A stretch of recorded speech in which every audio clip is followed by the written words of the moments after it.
very close to the front lines, was hit. More than a dozen. So.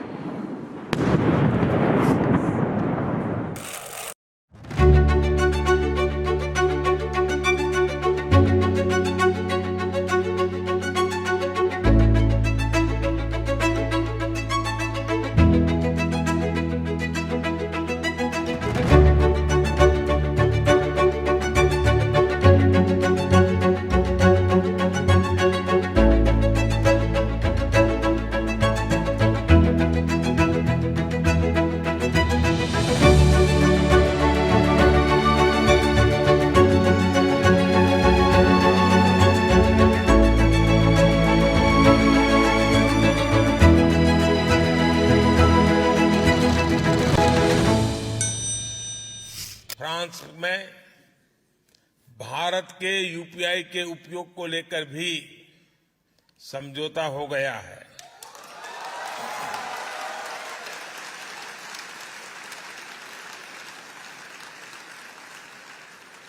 अब मैं तो समझौता करके चला जाऊंगा, आगे बढ़ाने का काम आपका है।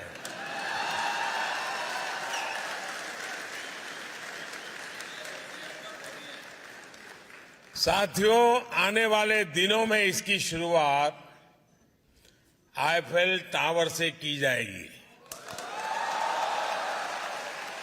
यानी अब भारतीय टूरिस्ट मोबाइल ऐप के जरिए आईफेल टावर में रुपये में भुगतान कर पाएगा।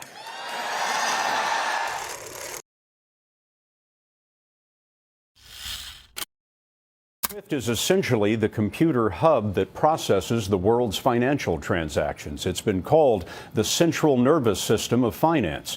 Anthony Mason has been looking into what would happen if Iran were cut off. If SWIFT cuts off Iran, how will they do it? Every country has a code, and they just delete it. It's like disconnecting somebody from their account on the internet. You can get another one, but at SWIFT there isn't another one. So basically, there's no easy way around this. No, you're cut off, you're cut off. So they say the next decade belonged to Indians. India is on a cusp of fintech revolution, and the world is about to witness it. So in this video, I'll be talking about the most phenomenal innovation by Indian minds, the UPI. So why was there a need for UPI? Well, there was a time when the Western banking system had a monopoly over the world financial system. In this background, the internationalization of UPI is a major milestone in India, which will also benefit the local merchants. Now, in the past, Western nations dominated the financial world, controlling the international financial system and the payment networks. Global payments were exclusively handled by SWIFT. Every now and then, the Western bloc used to threaten the rest of the globe with penalties if they did not submit to their demands. Blocking foreign payments sent through SWIFT was what they generally meant when they say sanctions. So perhaps the birth of UPI came into existence to streamline the digital payment market within the country. NPCI was established, or better known as National Payments Corporation of India.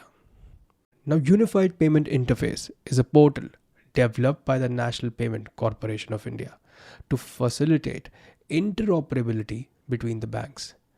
This is a one-stop solution for using separate bank accounts to carry out transfers from a single app.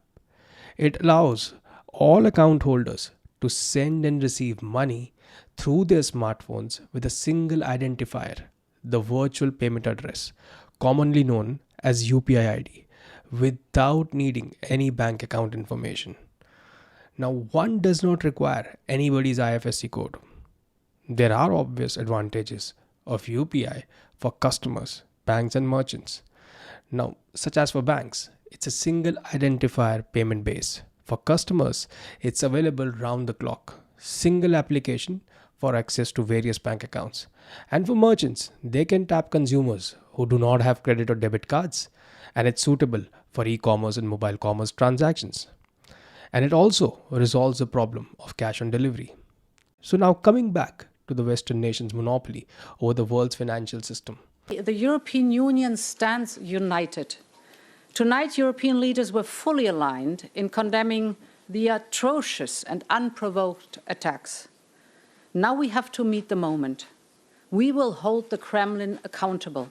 When in the wake of the sanctions imposed by European Union on Russia after Russia-Ukraine war, efforts on the part of India to promote the settlement of international trade in Indian rupees and many other regional blocs also trying to promote the settlement of trade in their members' respective domestic currencies is giving a run to Western Bloc. So how UPI will give India an edge? Well, the answer lies with India's largest diaspora spread across the globe and its young population.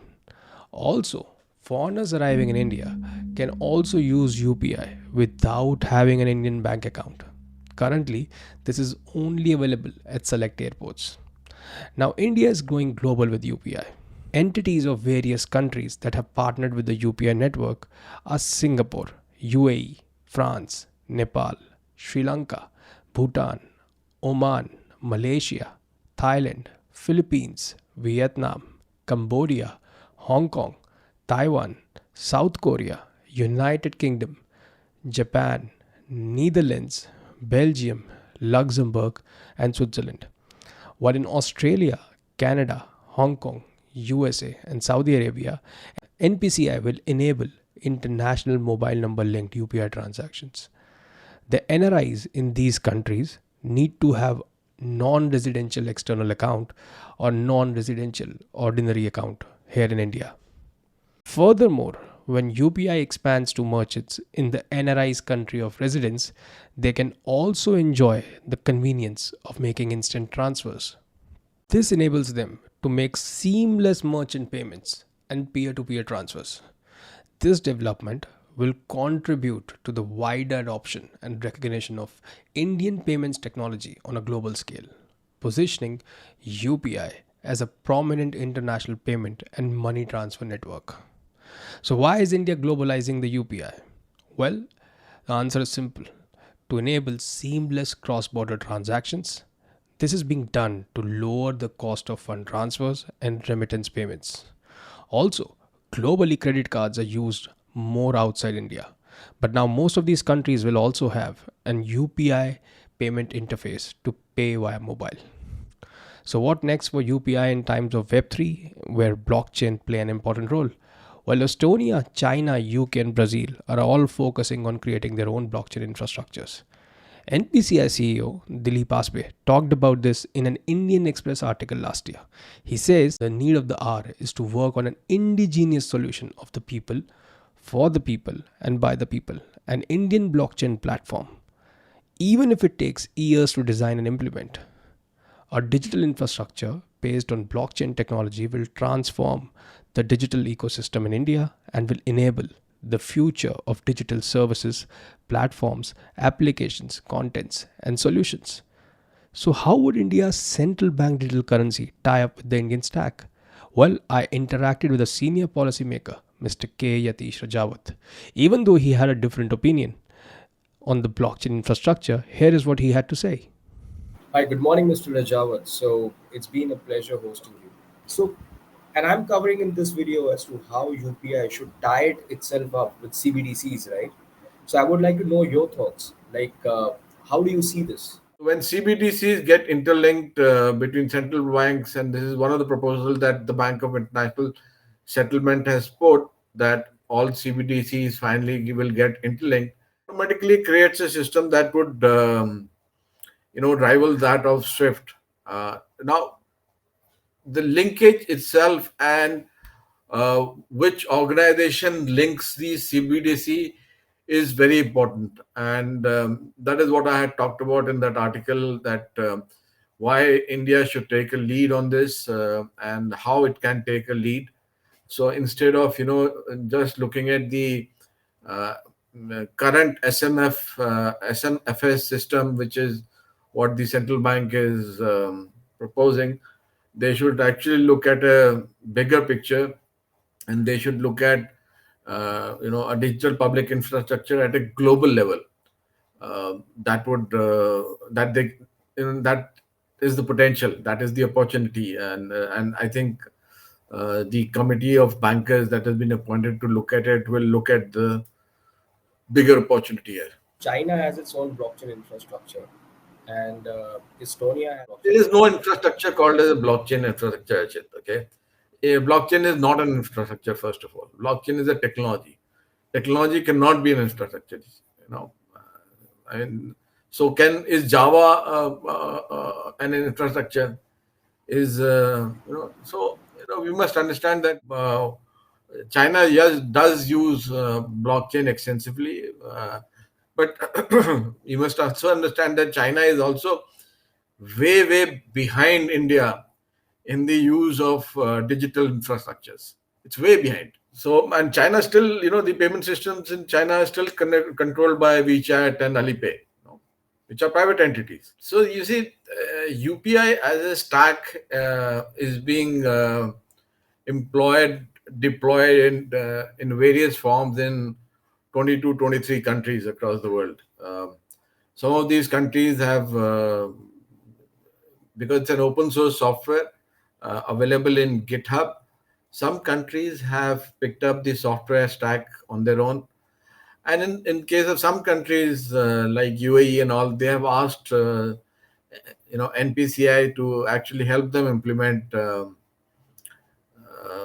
UPI in their country. So if these 20 odd countries, and if there are more countries which basically start deploying UPI, by default we would have at least a global payment system which would allow us to do rupee based trade, at least in these countries.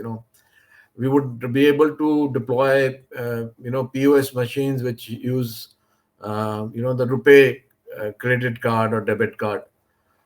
That itself is a huge opportunity, huge leap ahead for any Indian fintech company, any Indian company which is trying to go global, trying to kind of address more markets, trying to bring products which have foreign exchange as a component.